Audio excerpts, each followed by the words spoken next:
কাগজি লেবু এর সাইজ দেখে কি কোনোভাবে বোঝা যায় যে এটা আসলেই কাগজি লেবু? কোথায় গেলে পাবেন বলেন আমার এই গ্রামের মতো এত সুন্দর পরিবেশ, এত সুন্দর প্রাকৃতিক পরিবেশ। দেখেন, আজকে বাড়ি থেকে চলে যেতে হবে ঢাকায়, কারণ ঈদের ছুটি কাটানো হয়ে গেছে। আমার কিছু কাগজি লেবু নিব। এই লেবু দেখলে যে কারো লোভ লাগবে, এত বড় বড় হয়েছে, এতটা বাতি হয়েছে, দেখার মতো। দেখেন অবস্থা কত সুন্দর। যদিও বৃষ্টি হচ্ছে, মেঘলা আকাশ, এই বৃষ্টির মধ্যেই বের হতে হবে। বিকালবেলা বের হয়ে যাব। পর্যাপ্ত পরিমাণ বড় বড় লেবু হয়েছে, মা ছিটতেছে কোঠা দিয়ে। দেখেন, এবার আর শরবতী লেবুটা নিব না, শুধু কাগজি লেবু নিয়ে যাব।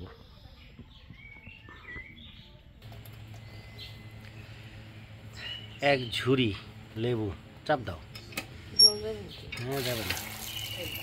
কাগজি লেবু এর সাইজ দেখে কি কোনোভাবে বোঝা যায় যে এটা আসলেই কাগজি লেবু? এত বড় বড় হয়েছে, বৃষ্টির কারণে ওর মানে ফলন এত বেড়েছে এবং এত বড় বড় হয়েছে যে চিন্তার বাইরে। দেখেন, সব দেখে মনে হচ্ছে যে এগুলো সব শরবতী লেবু, বড় বড়। অবশেষে বের হলাম ঢাকার উদ্দেশ্যে। বৃষ্টিটা কমে গেছে, এখন বৃষ্টি নাই।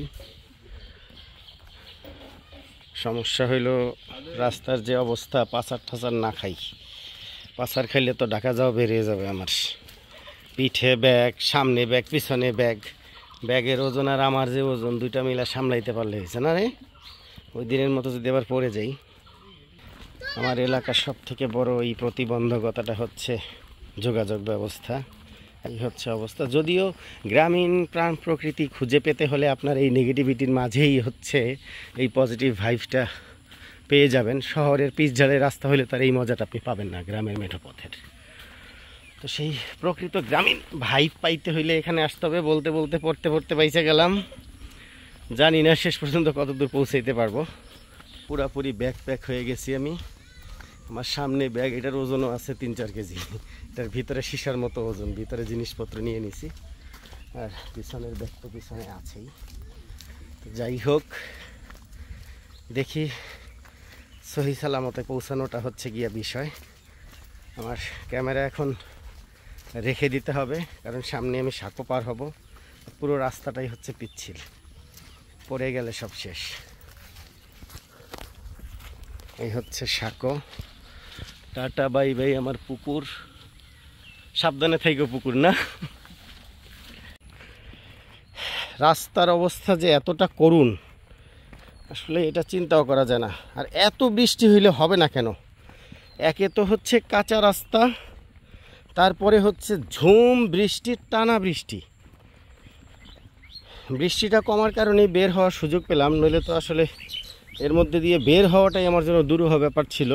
তাহলে পানি পথে হচ্ছে বিকল্প ব্যবস্থা করার চেষ্টা করা লাগতো আমার যাওয়ার জন্য। তো যাই হোক, দেখি সহি সালামতে এখন ঢাকা পৌঁছতে পারলেই হয়েছে। কোথায় গেলে পাবেন বলেন আমার এই গ্রামের মতো এত সুন্দর পরিবেশ, এত সুন্দর প্রাকৃতিক পরিবেশ। দেখেন, এই হচ্ছে নদী। নদীর ঠিক কাছেই হচ্ছে এই যে কাঁচা রাস্তা, দুই পাশে হচ্ছে সবুজ ফসল, পাট, এবং এই যে বাতাস, এত ভালো লাগে, এত ভালো লাগে। নিমিষেই শারীরিক এবং মানসিক সমস্ত কষ্ট আসলে দূর হয়ে যায়। তো প্রকৃতি যেই ভালোবাসা আপনাকে দিবে, প্রকৃতির কাছে থেকে আপনি যতটা স্বস্তি বোধ করবেন, আর কোথাও সেটা পাওয়া আসলে সম্ভব না। আমরা যারা শহরে বসবাস করি, প্রত্যেকেরই কম বেশি আসলে গ্রামে ঠিকানা আছে। প্রত্যেকের বললে ভুল হবে, ম্যাক্সিমামের।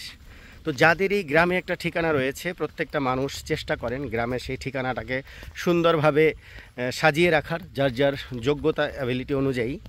এবং দেখেন, টাকা খরচ করে বিভিন্ন জায়গায় ঘুরতে যেতে পারি, সেটা যদি টাকাটা থাকে। আবার টাকা থাকলে সময়ও থাকে না। সব কিছু মিলে নিজের পরিবেশে, নিজের জন্মস্থানে যদি আপনি আসেন, সেটা যেমনই থাক, একটু কোনোভাবে ব্যবহারের উপযোগী যদি থাকে, আমার মনে হয় সেই জায়গাটাকে অবহেলায় ফেলে না রেখে চেষ্টা করেন সেটাকে সুন্দর করে সাজিয়ে রাখার, এবং মাঝে মাঝে আসেন, বছরে 2-3 বার আসেন, একদিনের জন্য হলেও আসেন। দেখবেন যে মনের মধ্যে যে কি সুখ এবং কি ভালো লাগা কাজ করে নিজের জন্মভূমিতে আসলে, এটা আসলে বলে বোঝানো যাবে না। আর এটা সবাই বোঝেন কম বেশি। তো অকেশনালি মুভ না করে প্রয়োজন অনুযায়ী আসেন। যখনই আপনার ভালো না লাগবে, খারাপ লাগবে, এই প্রকৃতির সান্নিধ্যে চলে আসেন। প্রকৃতি আপনাকে মনের এবং শরীরের অনেক সমস্যা থেকে দূরে নিয়ে যাবে, মনটাকে প্রশান্ত করে দিবে। যাই হোক, চলতে থাকি। আমার নদীর পার ঘেঁষে রাস্তা, হাঁটতে হাঁটতে যাব, যেহেতু কাদামাটি, ভ্যান নিয়ে আসতে পারিনি, হেঁটেই যেতে হবে, হেঁটেই যাব। হাঁটতে হাঁটতে চলে এসেছি খেয়া পারে। তো খেয়া পার হলেই ওপারে হচ্ছে পেয়ে যাব আমরা অটো। যাই হোক, কষ্টের হাঁটার অবসান ঘটলো।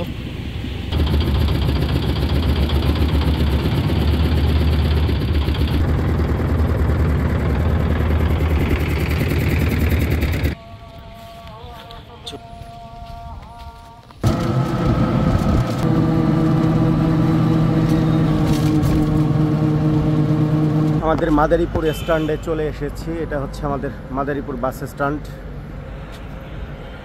নতুন করে করা হয়েছে এটা। আগে একটা জরাজীর্ণ অবস্থা ছিল, তো এখন একেবারে মোটামুটি তুলনামূলক সুপরিকল্পিত। মাদারীপুর পৌর কেন্দ্রীয় bus terminal and business centre নামে এটা পরিচিত।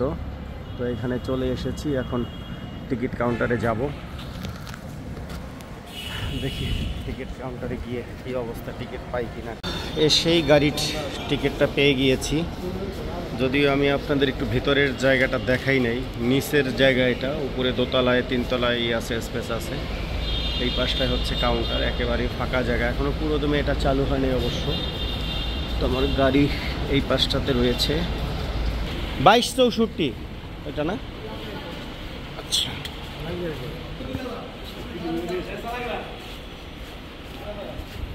পেয়ে গিয়েছি গাড়ি।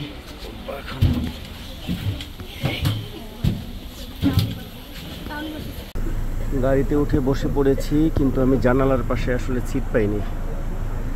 তো অন্য সিট ফাঁকা আছে, এখনও যাত্রী ওঠে নাই, তাই এখানে বসে একটু জানালার বাইরের ভিউটা নেওয়ার চেষ্টা করছি। আশা করছি আগামী 3 ঘন্টার মধ্যে আমরা পৌঁছে যাব ঢাকার ভেতরে।